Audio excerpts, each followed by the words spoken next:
and he, dances around it and does a decent job. I don't expect him to just like be like, Hasan is my favorite content creator. I love him. I am defending him unconditionally. That's not my expectation at all, right? So cute, my little Hasanito.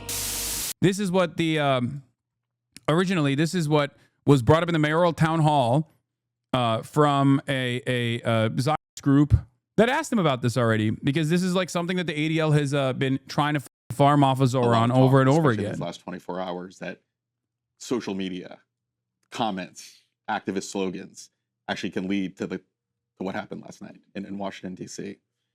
We've reported at Jewish Insider that you've gone on the show of a podcaster, a popular podcaster on the left named Hasan Piker, who has justified Hamas's October 7th, 2023 terror attacks. Said it didn't matter if rapes occurred on October 7th on his show on a number of occasions. You've been on his show. Do you regret going on that show? And especially in the light of last night's murder of the Israeli embassy staff, is that type of rhetoric responsible in our public discourse?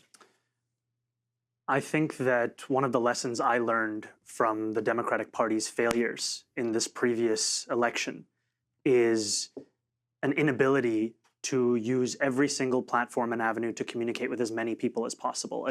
Yeah, the framing is also crazy racist, making it seem like I'm responsible for the DC shooting once again.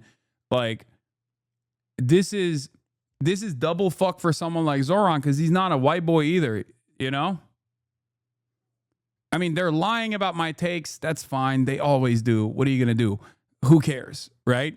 But this also, like any attack in this vein that is directed in my direction, can absolutely be implemented against Zohran in the exact same way because of our similar backgrounds. That's it. So it's a even more unique position for someone like him, because once again, he's brown, he's Muslim, he's even more visibly Muslim than I am, right? And he's a socialist. And also, he has spent a very long time doing very visible pro-Palestinian advocacy. So any kind of line of attack that bastardizes my assessment, my commentary, my analysis can very easily be directed at him as well. So he's in a really unique position here, in a really unique predicament, where saying like, oh, this guy is bad and wrong, they can just as easily turn around and say, okay, well, here's something you've said. Here's a group that you've started, Students for Justice for Palestine and Bowdoin College.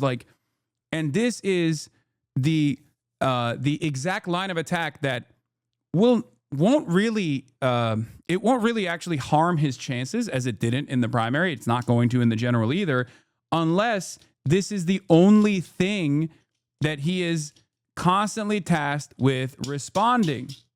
Stop giving them ideas. No, I'm not. I'm not giving them ideas. I'm telling them exactly how this works, because I saw it happen with Corbyn. Okay?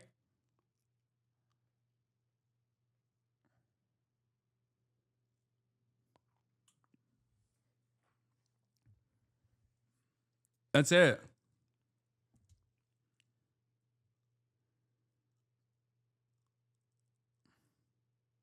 Desire to only speak to journalists and podcast hosts with whom you have agreement on every single issue. And I think that much of that conversation pertained to discussions around whether or not people should appear on Joe Rogan. But I think it is part of a broader conversation around politics as a manner of purity, when I think politics should also be an avenue to engage as many people as possible. And so to me, I do not have regrets of speaking to any interviewer, to any journalist, to any podcaster, because ultimately... Yeah, Corbyn conceded early that there was anti-Semitism in the Labour Party, and it was all that he was asked about for 5 years. He was cooked, which is ironic because the Tories on the other side, for those 5 years, were doing unimaginably anti-Semitic shit, like almost directly aligning with the EDL, like all these other groups. They put a statue of Nancy Astor up to celebrate her. She literally said Hitler was right about the Jews. Like, a person who said that was venerated, was celebrated by the Tory government at the time when everybody was like, Jeremy Corbyn's a real anti-Semite. Like, we've seen this already. We've seen how this works. And like taking on the oppositional framing in this situation and conceding to their framing unironically makes this a larger issue for progressives, for the left, for Democrats as well. This is the same exact technique that right-wing groups apply with regular frequency. They're doing this. This is a right-wing group, it's a Zionist group, and they're doing this to Zohran right here. And he, dances around it and does a decent job. I don't expect him to just be like, Hasan is my favorite content creator. I love him. I am defending him unconditionally. That's not my expectation at all, right? And it's not even about loyalty or anything like that. I don't give a shit. Like I said, put the fucking policy in the bag, okay? Put the policy in the bag, little bro. That's all I care about. You're a politician, okay? You're elected. I want you to be a good mayor. I want you to actually help the people of New York. I want you to help the working class of New York. I want you to make things more affordable. I want you to have a more robust public transit. That's what I care about, okay? My message is consistent in all of those mediums. And it's a message that I want to have reach as many people as possible while making clear what my values are and my statements are. Given that comment, do you have a responsibility then when you go on a show like that to say, Hasan, your comments about Hamas, your comments about October 7th are unacceptable. I reject them. And if so, why haven't you said that to his face and on his show? I think that my words speak for themselves. In the context of that, I think about 3.5-hour interview, I made very clear where I stood. And I think this is something that I have sought to embody throughout my career as a consistency. And I think that my actions, my words, even in that interview, spoke for themselves. But it is all. But this was in the primary. Those questions are fucking ridiculous anyway. If you recall, the Zionist advocacy groups have one speed. They try to do this in France as well to Melenchon's party. Okay? They try to do this in France and Melenchon's party. And their response was so clear. It was the best possible response I've ever heard from any politician. Okay? Zohran, I'm pivoted here. In France, the dude straight up said, you guys literally say everyone's a fucking anti-Semite if they are anti-genocide. Are you anti-genocide? He redirected it back. He said, there's a genocide going on. Are you anti-genocide? Why do you never ask people if they're anti-genocide or not?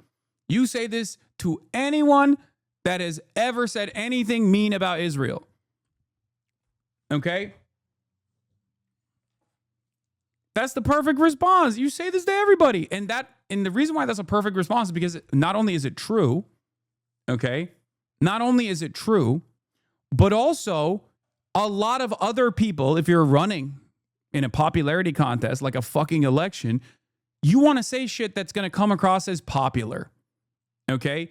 And virtually everyone, regardless of their position, unless they're like super duper pro-Israel, and they're never going to fucking vote for Zohran anyway if they are super duper pro-Israel, has felt this. They've seen this.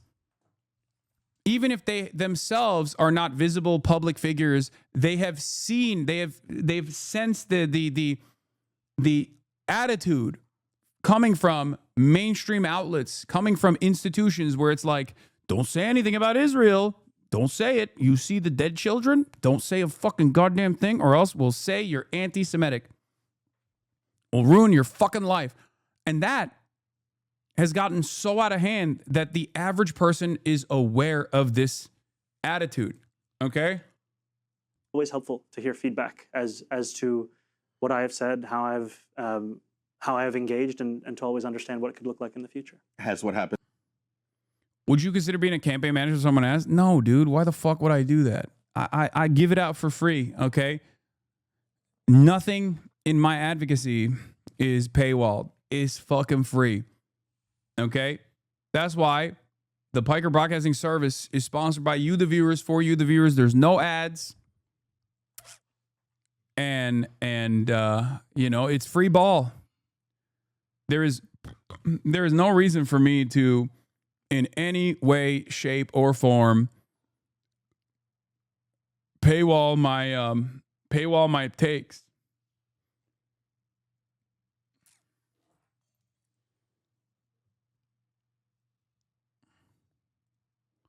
Why does your advice not penetrate to people like him and AOC when it comes to this sort of thing?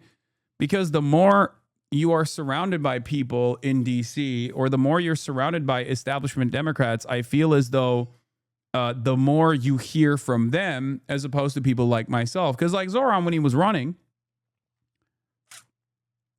hey, Open Presence, thank you for the 25, get the subs. When Zohran was running, he was surrounded by activists, advocates. His entire team is people who have a similar mindset to someone like myself. But now that he is like more tapped in with the Democratic establishment, because he's like trying to become, I mean, he wants the endorsements from all the Democrats and he wants to win the mayoral race. He has more feedback, less feedback from people like myself and more feedback from people in DC. And their attitude is a lot more careful. Their attitude is a lot more calculated. But the thing is, Zohran Mamdani's earnesty on this issue, on an unimaginably popular issue in the base, is what allowed him to cut away from the rest of the politicians on that crowded field in the primary.